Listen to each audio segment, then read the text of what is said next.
अस्सलाम वालेकुम। आज हम बनाने वाले हैं मूली, पालक और शलजम का साग। तो यहाँ मैंने मूलियाँ ली हैं 2 किलो और मूली को छील कर उसको कटिंग करके पत्तों के समेत और पत्तों के साथ जो उसकी बारीक सी डंडियाँ होती हैं उसके साथ इसको कटिंग करके रख लिया है। शलजम छोटे-छोटे साइज़ के लिए हैं और उसकी भी पत्तों को उसके साथ ही कटिंग करके रखा है।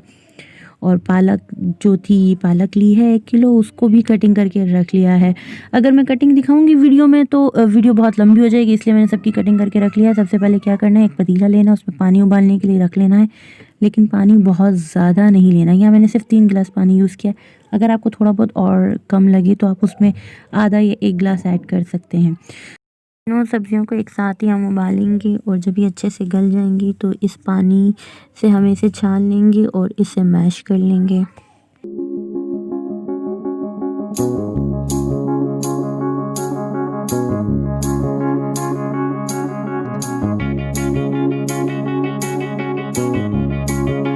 तो मसाला हम यहाँ तैयार करेंगे। उसको तैयार करने के लिए सिंपल वही जिस तरीके से मसाला तैयार किया जाता है, बस यहाँ पे मैंने ये बादी होता है तो इसलिए थोड़ी-सी अजवाइन ऐड की है और ज़ीरा ऐड किया है और 1 खाने का चमचा ऐड किया है नमक और 2 खाने के चमचे लाल मिर्च का पाउडर और सूखा धनिया यहाँ ऐड किया है मैंने और टीस्पून ऐड की है हल्दी और अच्छे से इसे भून लेंगे। और जो मैश करके भूनने के बाद मसाला जब रेडी हो जाएगा, जो मैश करके हमने रखा हुआ था मूली, पालक और शलजम का साग, वो हम इसमें डाल देंगे और उसे बहुत अच्छे से भूनेंगे।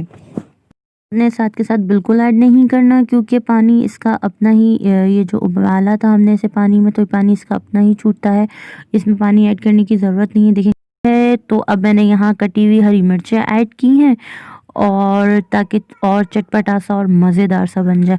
ऑयल पूरी तरह से ऊपर आ चुका है, पानी पूरी तरह से खुश्क हो चुका है, तो अब इसे हम करते हैं डिश आउट।